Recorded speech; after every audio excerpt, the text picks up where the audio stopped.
O yun, good morning. Day 7 natin ngayon. So, okay na. Dahil sa may parking. Punta tayo ngayon sa may parking. Sa bahay namin. Punta sa parking, medyo malayo. Parking sa kanila. So, ngayon ang gagawin ko, pupunta ako ngayon sa Talier. Hanap ako ng gagawa nitong sasakyan kasi nung pinagawa natin kahapon dun sa kay Manong. So ayun nga, nakuha na natin yung sasakyan dun sa may parking. So ang gagawin natin ngayon is hahanap tayo ng Talier kasi ipapacheck natin yung sasakyan kasi simula nung nasiraan tayo kahapon, di ba ginawa siya nung ni Manong doon sa highway. So parang si Manong kasi hinigpitan niya lang. So yung pala may sukat pala dapat yun doon sa may alternator. So dapat pala may tamang higpit, may tamang sukat. Kasi napansin ko, kapag tumatakbo ako, may time na parang biglang humihigpit yung manubela. So sa tagal ko siyang gamit, so kabisado ko na kasi siya eh. So ngayon ayun, parang medyo matigas siya. Hindi natin alam kung tama ba yung nabili nating belt or nagsisirculate ng tama yung oil ng parang power steering natin. So ngayon nahanap tayo ng gagawa para maipacheck natin kung tama ba siya. So itatry muna natin dito magpa-higpit kasi wala tayong mahanap na bukas na mga shock. So dito try natin kung pwede magpa-higpit ng belt. Sir, good morning sir. Sir, pwede magpa-higpit ng ano? Nung ganito? Sabi, yung sinay. Oo, ano yun eh, ako yung kahapon yung naghahanap ng ano, nung nakali na ano. Kasi parang naibigan siya ng daga, tapos naputol. Tapos pag ako makabig ako, patay ko muna sa mainit eh.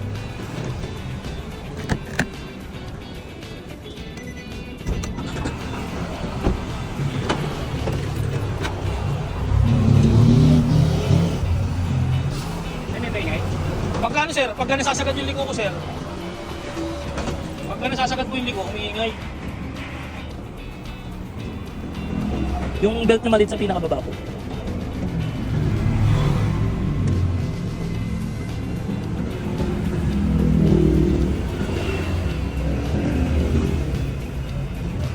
So kahit sila sir, nahihirapan sila kung paano i-adjust yung belt niya para sa power steering wheel. Wala kasi siyang adjustment, hindi kagaya dun sa may MB3. Meron. So ito kasi wala, hindi mo makita kung nasa yung adjustment.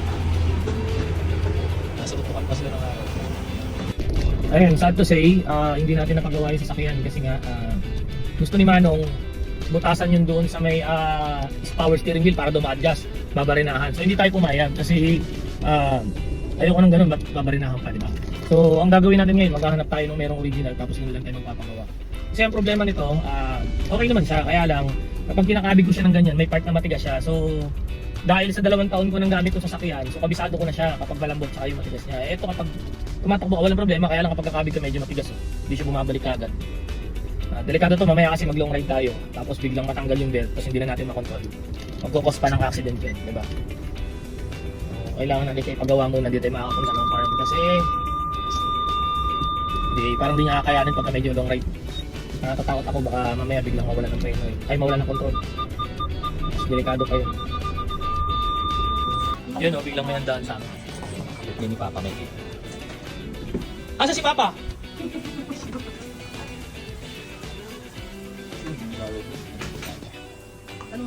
Yo! Yo! Anak, construction worker eh, oh. Grabe yung kanin eh, oh. Ito, yung nanay, construction din, oh. Magiging kabit ka pa. Wala na saan. Tsaka mas maganda ka mas matapang ka. May bahay pa sa kanto yun. Sino?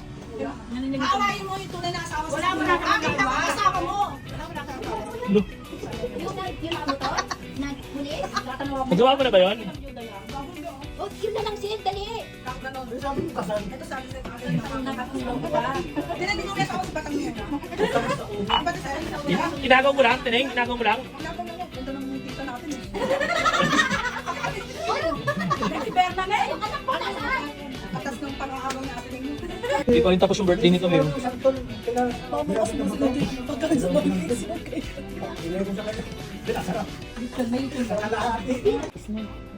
Ay, masama yung mukha ng bata sa'yo. Nagawa sa'yo na. Baka na ano to sa ano. Hinihinga kasi ng tita mo yung baho. Ay, hindi na ako Ayaw na, ayaw na nga. Kunin mo na. Ayaw na. Ay. Amoy tae, amoy tae. Ahem, ahem. Nagsasalita siya, hindi niya nagsasalita eh. Nakuha niya magsalita dahil humingi siya ng tulong. Uy, malik pa, ate ko. Ano mo lagi na alcohol? Ang inadiri yung bata, oh. Kita sa mukha niya, oh. Ayan, nasusuka siya. Kawawa yung bata sa ano. Sama na ng tingin niya. Hindi, tangi, oh. Sama na ng tingin. Practice ng dalawang demonyo, ah. Oo. Nagagawa kami ng panibago niyan. Agam. Uy, mapapalihan ng braso.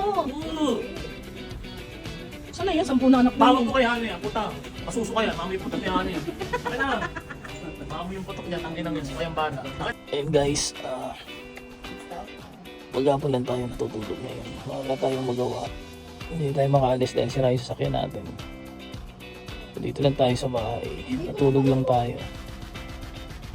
Ayun nga guys, wala tayong ganap ngayong araw. Kasi sira ang ating sasakyan, so hindi tayo makauwi. Ay! Thank you! Bayan sa bahay. Bayan ngayon sa unang apartment tayo. So nagbigay sila ng bayan. So 3.5 kasi yun. So ngayon, dito lang tayo sa bahay ngayon. Hindi natin napuntahan si Moron sa farm kasi nga wala tayong sasakyan. Sira yung sasakyan natin, hindi pa natin siya napapagawa. So bukas, hopefully meron ng pyesa. Pa-order na si Jay. So try natin bukas. Ngayong araw buong bahay lang tayo. So kain tayo sa tanghali. Mainit-init na kape pa rin.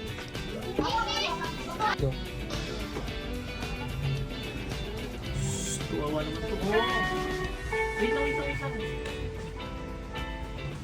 Ayan, nakakita na siya. Wait lang.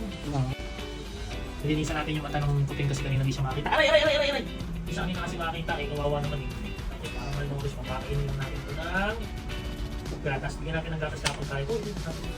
Ayun o, grabe yung dumi naman niya. Puruan siya. Purumuta. Hindi na siya makakita. Kawawa naman.